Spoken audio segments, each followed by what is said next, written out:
Hello, I am Anawoltos, and today I'm going to be critiquing an article written by the Huffington Post. So I literally found this 5 minutes ago. I decided, you know what, I want to critique something, but I'm going to stay away from those old stomping grounds listovative and decide to go with something a bit more relevant politically. So we've got the Huffington Post here, and hopefully nobody does a diss track on me for doing this. As that seems like it is the tendency in today's culture. Anyway, HuffPost, listen to America, a Huffington Post road trip. You know what? I always find it interesting how it's shortened to HuffPost, and Huffington Post is the actual name. And you know what? It trips me over every time I read it that way. HuffPost, it just trips me over. It's very interesting to think about. Anyway, impact. Okay. Now we're getting to the actual article. Why this church is providing sanctuary to undocumented immigrants. Oh, it looks like we're going to get a little bit religious and automatically 10 times as controversial, because everyone knows that the most controversial topic in the entire universe is religion. Our commandments are really clear. Welcome the stranger. Work for the oppressed, says Reverend Allison Harrington. Okay, this article is written by Sarah Ruiz Grossman. Interesting. On 10/20/2017. I presume this is a month first, because there is no 20th month. So it is indeed October 20th, 2017, which isn't actually too long before this video is getting made. So this is some fresh stuff. We've got some fresh meat here. It's not halal, but I think we'll make do with it. 5:01 a.m. ET, Anti-Meridian Eastern Time. Okay. Reverend Allison Harrington, center in white robe, leading her congregation in worship at Southside Presbyterian Church in Tucson, Arizona in 2013. Now, of course, the fact that she's a woman already opens up a huge can of worms theologically that I'm not going to deal with here, because that is just a debate that I don't think should be done on YouTube, because it'd be the absolute worst venue to do it on. But anyway, let's go to the first paragraph. Interesting, Presbyterian. So that does tell me a few things about the theology. Their baptism is by sprinkling or pouring, which of course is contrasted with the Baptists' immersion, or full immersion, if you want to get really fundamental there. And however, Presbyterians have a reformed theology, so I expect some degree of Calvinism to be present in their theology. Now, of course, that being said, it isn't always that way, because some Presbyterians are getting a little bit more Arminian nowadays. But enough with religious profiling for now. At a time when undocumented people nationwide are living in fear under President Donald Trump's anti-immigrant policies, one church continues to lead the way in supporting them. That's right, undocumented people all across these United States of America, they are in total fear because Trump's policies are anti-immigrant. They're not anti-immigration. They're not anti-illegal immigration. They're not immigration reform. They're just plain and simple anti-immigrant. So I think that shows me that there may be a little bit of a bias here. That's definitely the spin they're taking. They're saying that Donald Trump is anti-immigrant, which from the rhetoric that Donald Trump gave about immigration. Now, just to give some context here, Donald Trump wasn't my choice for president. He's not my favorite politician, but you know what? You gotta deal with what you got. And I gotta be fair and say Donald Trump is not anti-immigrant. He's not anti-immigration.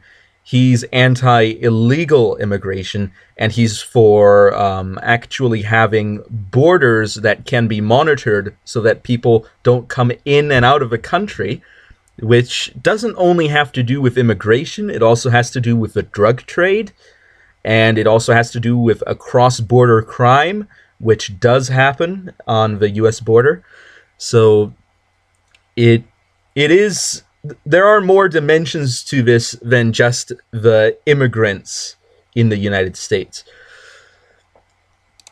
Okay, anyway, Southside Presbyterian Church in Tucson, Arizona helped launch the sanctuary church movement in the 1980s when places of worship across the country helped harbor Central American immigrants facing the threat of deportation after fleeing violence in their own countries. Okay, Southside was one of the first to publicly offer sanctuary and helped an estimated 1,400 immigrants throughout the decade. ABC News reported. Very good. Good citation. It is not a full citation here. Now, of course, if I click this link, I presume I would be taken to that, but I don't really want to go in there. But they were publicly offering sanctuary to immigrants that, now what type of immigrants? Facing the threat of deportation. They're being threatened with deportation after fleeing violence in their countries. Now, of course, wonderfully, what they leave out here is the reason why they're facing the threat of deportation. And the reason why they're facing the threat of deportation is because they broke the law by not immigrating in a legal manner. So, and of course, fleeing violence in their countries. Well, not all countries in Central America have this huge violence problem. I know that because I have relatives in Central America, and it's got to be said that that isn't the only reason why they would go all the way to the United States. Another reason is because the United States has a bunch of prosperity, and they want a piece of the action. That's usually it. Now, of course, I can understand that some people, they want to have some good education for their children. That makes sense. It's a very sensible thing to do, but the ends don't justify the means. That's my philosophy on that. Anyway, the Tucson Church has also been part of a movement's resurgence since 2014, prompted by former President Barack Obama's record number of deportations, which is true, or record deportation numbers.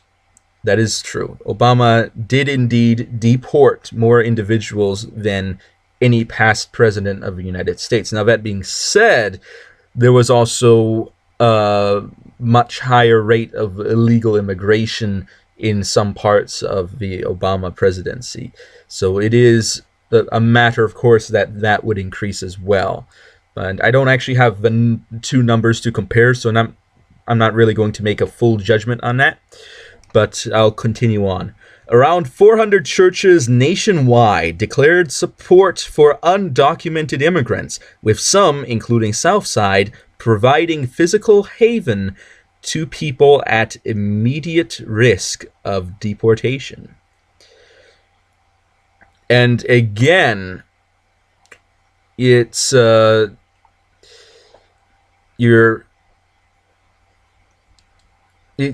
is it really the right thing to do if the person is being deported for committing a crime and you're hiding a criminal? Is that really the right thing to do there? Now, I can understand that as far as crimes go, crossing the border illegally isn't the inherently worst thing to do. And I can understand that some people cross borders accidentally. And of course, what should be important is that the person, once they realize that they've done that, is that they should go back. Now, of course, there are people that willfully cross the border, and upon coming to the United States, if they didn't know before, they definitely would be able to find out that what they did was illegal. And the fact that these people don't come clean about this really shows that they aren't interested in making sure that everything's right with the law. And that's very problematic when you're trying to run a country, to have a large number of people that think it's okay to just disrespect the law. Okay. This year, in response to President Donald Trump's anti-immigrant rhetoric and policies, anti-immigrant, they're not anti-law breaking, they're not law and order, they're anti-immigrant, including a crackdown on so-called sanctuary cities. Important emphasis on the so-called. Now, for those wondering, what is a sanctuary city? Because I know that I have a diverse audience from around the world. You may not necessarily know what an American is talking about when an American says sanctuary cities. And lucky for you, I'm going to tell you exactly what a sanctuary city is, or at least what something that is so-called a sanctuary city is. Okay. It is a city where the city government decides that they're not going to make an active effort in deporting illegal immigrants. They're not going to report people simply for being there illegally. Now, of course, when somebody gets murdered or robbed, then, of course, that illegal immigrant status comes into play when that person is being investigated for the crime, because, you know, you've got one crime that you can charge the person for, and then you've got another crime right there, the illegal immigration. And that is something. But there are cities that refuse to allow the central government to follow the law in removing individuals who have forcibly entered the country against the law. And it is also a bit problematic when you're trying to run a country and major cities don't really respect the laws of a country, or even what one would call the traditional laws of civilization, where you need to make sure that your borders are secured. But anyway, let's move on from there before I get too sidetracked. Okay, so-called sanctuary cities and rescinding the Deferred Action for Children Arrivals program, DACA. The number of churches offering sanctuary has more than doubled to 800 nationwide. And again, it's even more problematic from a theological level if you have religious institutions and religious groups supporting law breaking, or to be more exact, supporting a status of injustice. And I find that very problematic. Days before Trump's inauguration, Southside gathered with local congregations to promise sanctuary and to undocumented people facing deportation in the coming years. We're living under an administration that is feeding off of a narrative of fear of the immigrant. And I think that some of Donald Trump's comments about the more unlaw-abiding, illegally immigrated individuals have been taken out of context and generalized to strawman Donald Trump into theoretically having said something that is about a much larger group than he intended to say that about.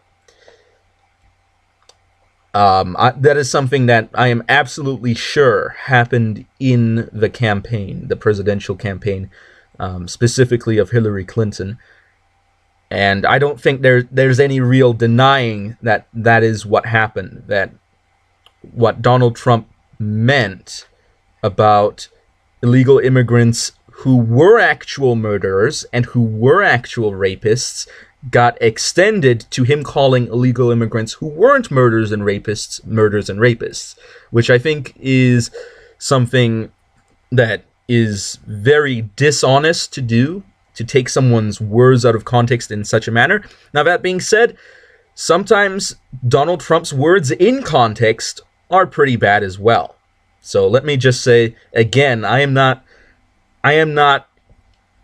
about defending Donald Trump. That isn't my modus operandi.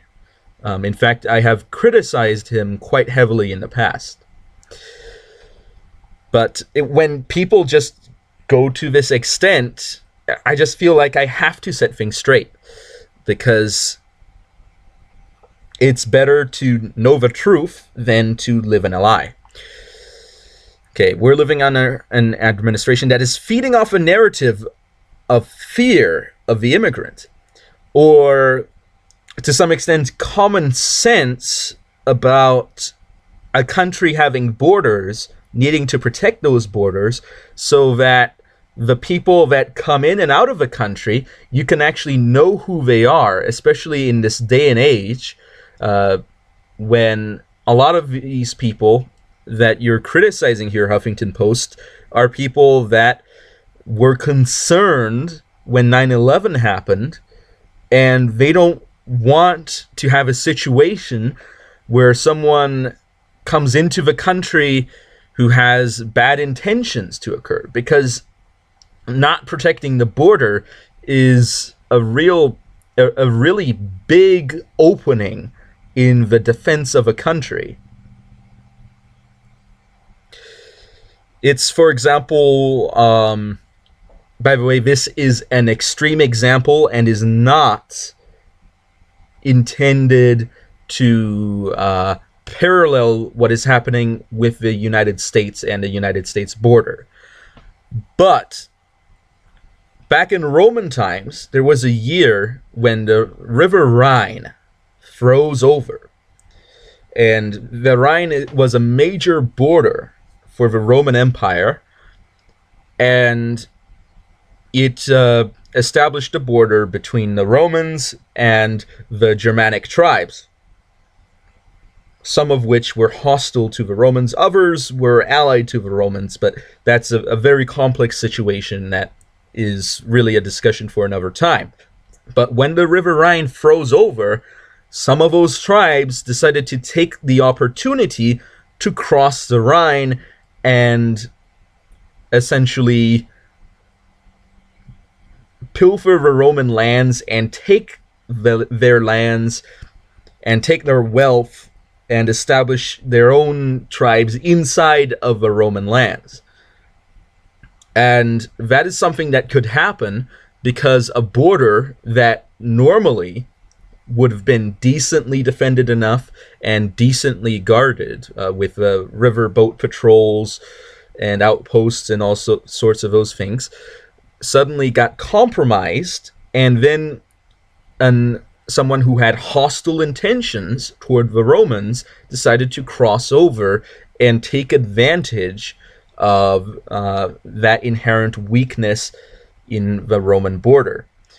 And I'm not saying that that is exactly what is happening in the United States, because it definitely isn't to such an extreme an extent. But what I am saying is, when a country loses its ability to defend its borders, it becomes very weak and susceptible to attacks. And a lot of these people that want to resolve this issue about undocumented immigrants want to prevent such a catastrophic border failure to happen, where there's people running guns and running drugs, and I dare say there is some human trafficking going on there. And it is important to secure the border so that that doesn't happen, because it is a fact that it has happened that there were people in the United States, young girls who were kidnapped and forced into prostitution and then sent over the border into Mexico. That is something that has happened. And such tragedies should be prevented by the ability of a country to properly protect its borders. So that even if the first part happens, at least you're able to more easily investigate the crime. They can't abduct people out of a country, and it's a lot easier to solve if that happens, if the border is closed. But anyway, man, I'm never going to get through this article in time. Okay.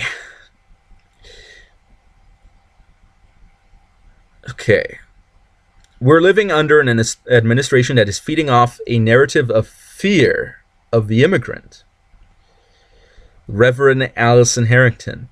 And again, as Donald Trump said, he wants to have a big, beautiful door in the wall so that people can come in the legal way. In other words, he's not actually telling people to fear immigrants. That is not at all what Donald Trump is doing, and that definitely isn't what the majority of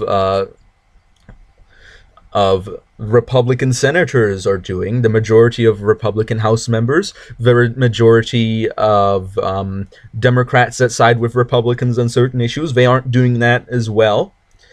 It just isn't true what is being stated here. It just isn't. I think Reverend Allison Harrington might be a little bit out of touch with Donald Trump's quotes. Just saying. It's work we don't feel like we have a choice. Our commandments are really clear. How clear? Really clear. Welcome the stranger. Work for the oppressed. God's not like, well, if you feel like it. And you know what? That is true to some extent. It's true, theologically speaking, if you're going from, let's say, a Presbyterian point of view, it is true that you need to be welcoming to strangers and you need to help the oppressed, and it isn't something that you just do because you feel like it. It is something that is good to do. But I think you're forgetting something else in the Bible, the importance of following the law, and how that not only is emphasized in, let me think, Romans 13, when Paul is talking about being respectful to the people that rule over you, but also in the general theology of Christianity in itself, where justice is very important from a Christian standpoint. So, and obedience to the law is also something that is very important. Now, of course, that being said, from a Christian theological standpoint, it, especially if you're looking at it from a Calvinistic perspective, it isn't actually 100% possible to always obey the law. But that being said, intentionally disobeying the law is something that is definitely frowned upon. So it isn't something where you can just choose, well, you know what, I don't feel like respecting the people that God has established to rule over me today. No, I don't feel like doing that today, because Donald Trump isn't asking people to murder illegal immigrants. He's not asking them to rape them. He's not asking people to torture them. He's asking them to take them and just put them outside of the country. That is what you're saying is this evil thing that you need to stand up against. Someone being moved from one country to another. Because, let's be honest here, do people really have a right to live in whatever country they want? If they did, then you'd be running into some huge problems with some countries getting really depopulated and other countries getting really superpopulated, and it'd be really weird. So you can't just let anyone in and out. It has to be something that is structured so that there aren't any problems that arise from having excessive numbers of people immigrating at one time, which has actually also been a problem in the late Roman Empire. Just another US-Rome comparison there. And what is this? This is Southside Presbyterian Church, Reverend Allison Harrington and her family on the right. I suppose these four individuals. With the family of Rosa Robles Loreto, an undocumented immigrant who was living in sanctuary at Southside for 15 months in 2014. And you know what? I get it. It's important for these people. They want to have a good setting to raise their children, because a lot of those countries in Central America, there are financial problems, there are problems with corruption. But that being said, if you're going to break the law to get all this done, does that really justify doing it? I don't think it does. U.S. Immigration and Customs Enforcement designates churches, along with schools and hospitals, and events like funerals and political protests as sensitive places that agents should avoid when carrying out arrests.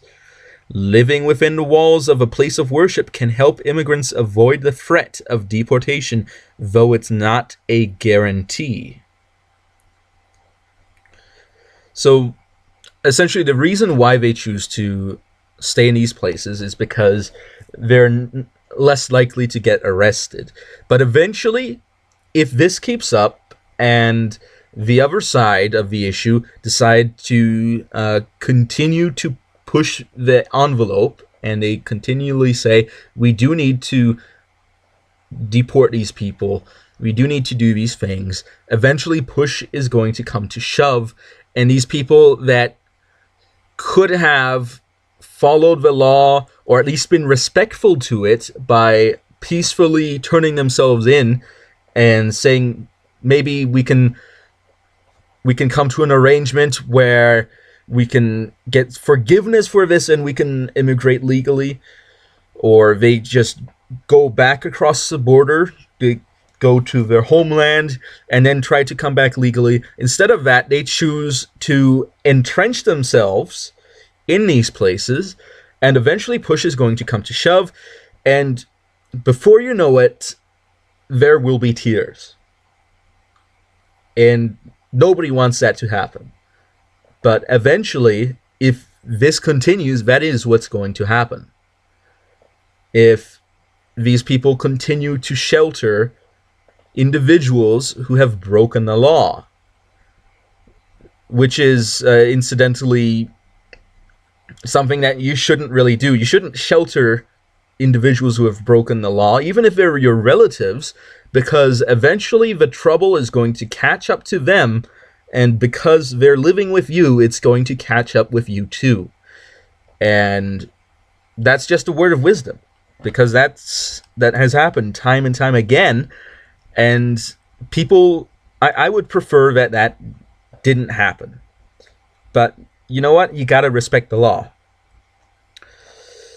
Okay, since Trump's election, at least a dozen people have sought sanctuary in churches nationwide. In one high-profile case, undocumented community organizer Janet Vizguera, I apologize if I mispronounced that, took shelter in a Denver church for 86 days. Okay, at least a dozen. Over 800. Okay, so this is a lot smaller than I thought it would have been. A dozen people, and there's 4 of them. Well, they probably were there before. Yeah, they were before that. Okay, but since Trump's election, at least a dozen people have sought sanctuary, which isn't that many. I'd think it'd be a bit more. If these people are indeed, as the writer here states, living in fear under President Donald Trump's anti-immigration policies, I'd expect there to be more than a dozen trying to hide. But it seems like that's not the way it is. Or maybe I'm reading too much into that. But sanctuary work isn't limited to providing a physical haven, Harrington said. While sanctuary churches are meant to provide housing to people at risk of deportation, most won't actually be called upon to do that. Well, judging by the actual number of people that are actually seeking sanctuary, I wonder why. Southside itself has not housed anyone yet this year, but the church still offers sanctuary to undocumented folks in the broader sense of the term. Okay, so they're not actually hiding people. Harrington said, by providing community members with support through free legal clinics, coordinating childcare, and running the Southside Worker Center, where undocumented people get training on workplace rights. Workplace rights. Man, what is this? The workers' revolution? It's turning into Labor Party here. Well, yeah, it is important for people to know what their rights are, so that they don't get taken advantage of. But that being said, if you're living in a country that you shouldn't really be in the first place, at least not the way you entered, then maybe finding a good workplace shouldn't be the first of your worries, or even the second, or maybe it shouldn't really be on your list of priorities as much as, let's say you're being sheltered by a church, you need to repent of what you did and try to make it right. And what is the way to do that? It's either returning back home or turning yourself in for what you've done. And judging by this article, these people aren't encouraging, the church here isn't encouraging either of those options for these individuals. So that really makes me question whether it is their intention to do this for religious purposes, or perhaps they're actually doing this for a political purpose. Okay, Southside does so many things. Whenever you have a need, you may ask them. They help. Oh, I put a may in there. I apologize for misreading. Eleazar Castellanos, who is undocumented and was a lead coordinator at the Worker Center for 2 years, told HuffPost if they can't, they connect you with someone who can. It's not necessary to be undocumented or in a situation of deportation. You can go whoever you are.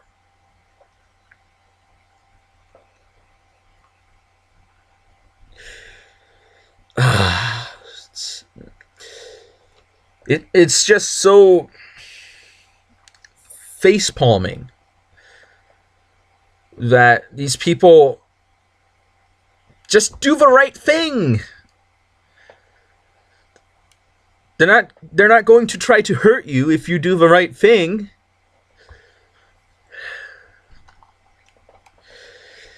It's not enough to say, come to our house of worship and you'll be safe. We have to also work in our communities to make sure people are safe in their workplaces, in their homes. Or rather, that maybe they're packing up so that they can go back to where they came from and actually follow the law this time. And maybe on the way out, they can apologize for what they did wrong and promise to never do it again. As, repentance? Just saying.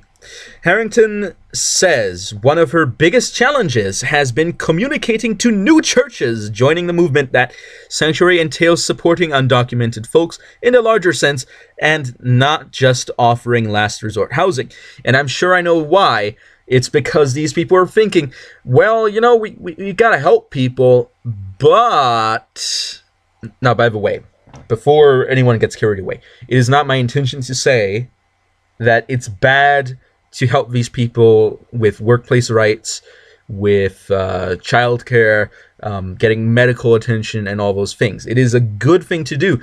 But that being said, it should all be with putting them on the path to actually set right the wrong, which doesn't seem to be what this congregation is doing. Okay,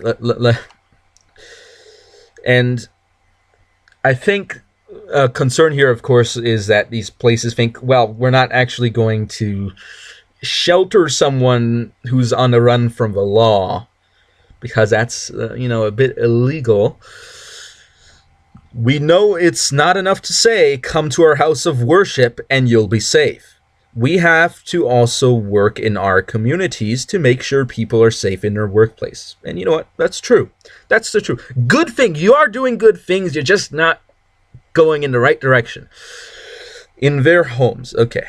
Harrington said, we're telling congregations nationality. It's not just check a box and say you're a sanctuary. Oh, nationally. It's not nationality. I apologize. Let me restart that sentence. We're telling congregations nationally. It's not just check a box and say you're a sanctuary and feel really good about yourself. And that's actually right. You need to put your money where your mouth is. How do you go meet with people in your community who are already doing the work and stand alongside them? Okay, I wonder if it's going to get excessively ecumenical here.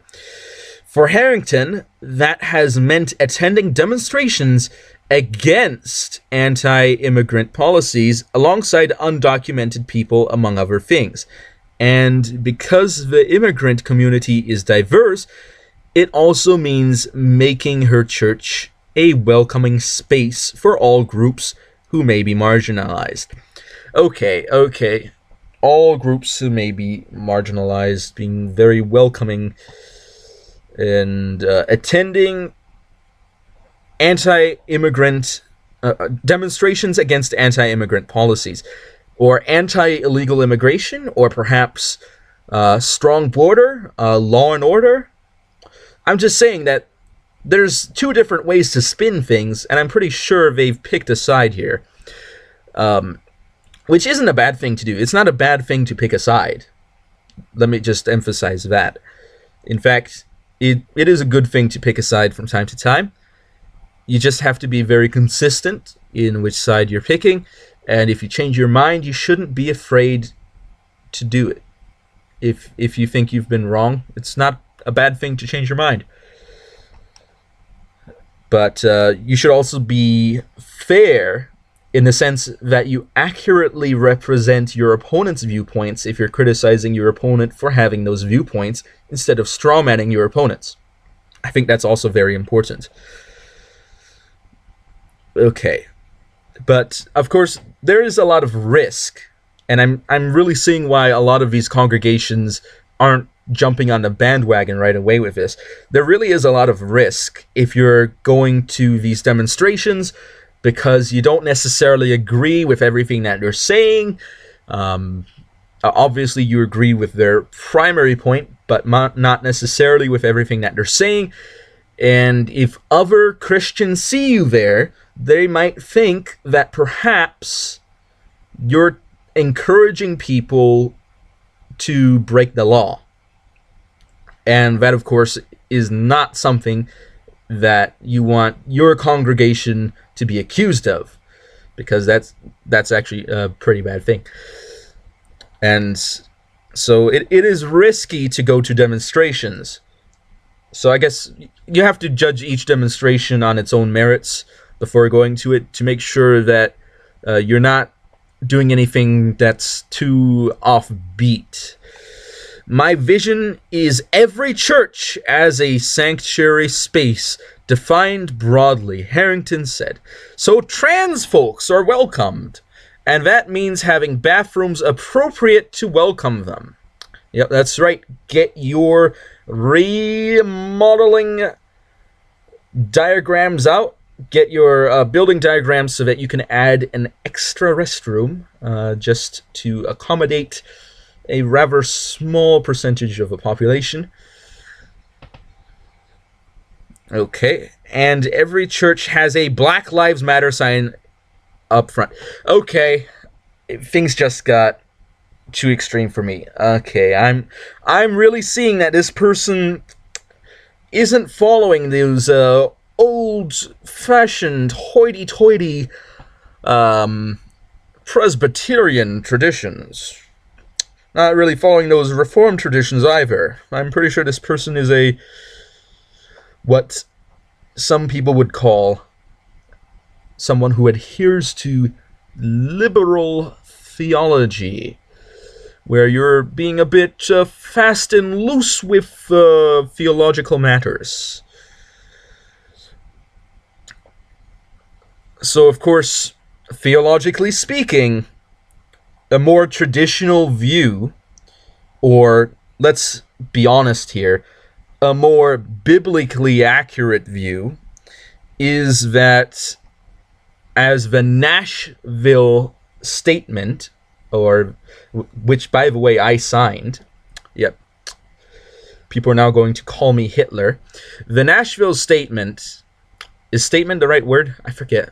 Or is it declaration? The Nashville Statement is something that I think is very accurate regarding to the theology that the Bible preaches, which is why I signed it. And again, male and female, he created them. You know, there's a reason why there are men and women, and if you're a Christian, maybe you should really be thinking about the fact that everything has a reason, and that maybe from a Christian perspective, this might not be the best course of action to take. Now, of course, that being said, the majority of congregations in the United States probably don't care. They don't care about that. They don't care about theology. Theology doesn't matter. Man, I was talking to a Congregationalist pastor, and when I brought up the word theology, he just said, "Oh, theology is just a method of teaching," and that really, oh boy, that really caught me off guard. Yeah. Anyway, if you're going to follow a religion, you should at least be serious about it, unless you're only doing it... Oh no. Unless you're only doing it... Let me find it. For the feels. That's right. You're only doing it... Okay, I'm not going to level that accusation. But I don't know which theologian she bases her viewpoints on, but it certainly isn't anyone I would recommend. And every church has a Black Lives Matter sign up front. Now, that being said, Black Lives Matter, I've done previous videos on them, and they're pretty low quality videos, so good luck finding much out of those. But I do have to say about Black Lives Matter that a lot of times groups of Black Lives Matter are out of touch with reality on some issues.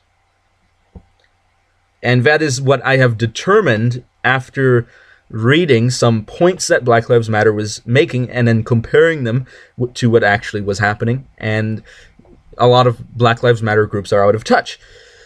And there are some Black Lives Matter groups that I personally would classify as hate groups. So Black Lives Matter isn't really the thing that I would take. I wouldn't really emphasize race to such an extent. It sounds like a very racist thing to do, to emphasize race to such a degree. I think it's a lot better to say all lives matter. How about that? How about all lives matter? And people say, that really trivializes. Well, it doesn't trivialize anyone because it's all inclusive. All lives matter. You can include the trans people in that. You can include trans people if you say all lives matter. By the way, that is a Christian viewpoint to say all lives matter. It is a Christian viewpoint. And that it does include trans people. You can't just go around saying that you should kill transies and stuff, because that's not a nice thing to do. That's not a Christian thing to do. Now, of course, you can say that you disapprove of their lifestyle. That is something that is theologically accurate to Christianity, biblically accurate. But to then go on and say that you hate them and you want them to die is actually very unbiblical. So there are certain people out there who do take that viewpoint, and I disapprove of that viewpoint. And I ask them to honestly repent. There you go. People feel like we have to do something. Just because you feel like you have to do something doesn't mean you have to. Just saying. She added, otherwise... Oh, that's Huffington Post there. We won't be able to look our grandchildren in the face.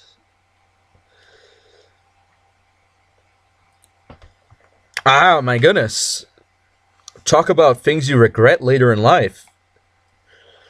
Yeah, I decided that I would side against the law and also maintain my position as a minister while siding against the law in a matter where people's lives aren't really threatened, where people's aren't being threatened to rape. There isn't a threat of violence against these people. The threat is deportation, which isn't necessarily violent. And if you're not resisting arrest or anything, then it probably isn't violent. So you're going to look your grandchildren in the face, and they're going to question your motivations here. That's what I think is going to happen. Well, depends on how society goes in the next 50 years or so. Don't know how to go. Reverend Allison Harrington left in pink. Okay. This lady right here, demonstrating with members, typo, on the South Side Worker Center against Arizona's anti-immigrant bill SB 1070 in 2010. Fair enough.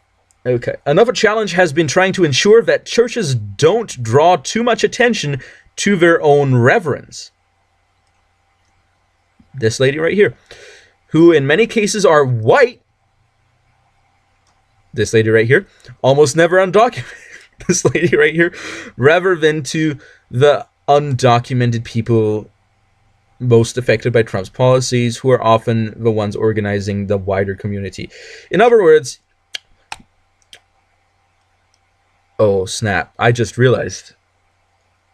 They don't want the white, legally documented religious leaders to take center stage. They don't want them to upstage the wider community. In other words, you know what, you've got your religious stuff going here, but you're not going to preach a gospel. That's probably not something that they're going to allow you to do in this scenario. Just saying. I think the hardest part is getting white people, there you go, mentioning race again, who are involved to appropriately engage in the work. I think that's a very racist statement, to be honest. Helping them deconstruct whiteness and privilege. There we go. We just went full identity politics. 10 for 10 identity politics. You got it. Harrington, who is white. Yep. Told HuffPost, you know what? She's not white. Look at that skin tone. You call that white? That's more of a pinkish, if you ask me. Told HuffPost, it's hard. I have to constantly reflect on what is my appropriate role. A lot of times when I've done this work, I should have stepped back more. Yep, you can't be proud of this activity that you're doing as a religious leader because, honestly, it's not actually justified in your religion. But this moment is not one for ideological purity. Good idea. Man, those purists, they really get in the way sometimes. We have a lot of people entering the movement who haven't been engaged before, and we can't be shaming them for not using the right language. That's right, those old folks who just don't know the proper SJW lingo. She added, each one of us, especially who are white, you racist, have entered the work in the same way. When we failed, others were gracious. If we're allies, it's never going to be perfect, and this moment is too important to worry about perfection. Yeah. You know what? That is actually something. You know, you got to get the job done. But you got to get it done right. But if there's a problem here or there, that's fine. You know what? You can't make an omelet without breaking a few eggs. And once you break the eggs, you've got the eggshells. And you're not going to put those eggshells in the omelet, you weirdo. No, you're going to take those eggshells and they're going to go into the waste. And maybe you're living in an inner city and you can't really use those eggshells for anything. So you're actually going to pay someone to take those eggshells away from you. You're going to put it in the garbage and someone is going to take it away from you and you paid for it. There you go. That's how waste works. And you know what? You can't make an omelet without breaking a few eggs. Castellanos said the issue of white people putting themselves center stage in sanctuary work hasn't concerned him too much when it comes to Southside. That's right.